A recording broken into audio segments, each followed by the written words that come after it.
Start by applying a thin coat of Crisco to the back of your cake stencil. The Crisco will hold the stencil to the fondant as you airbrush. Use sewing pins in the corners of the stencil to keep it in place.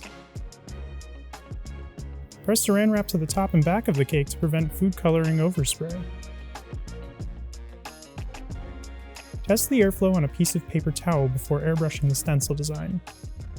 Hold the airbrush 4 to 6 inches from the stencil and lightly build the color.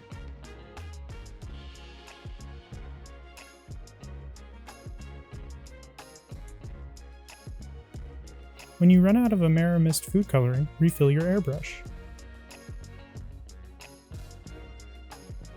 Be sure not to let the food color bead up and run beneath the stencil. Carefully remove the pins and the stencil before letting the food color dry for about 10 minutes.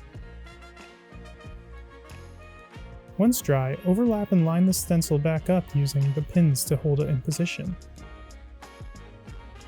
The stencil won't line up perfectly all the way around, so keep in mind that there will be a minor overlap.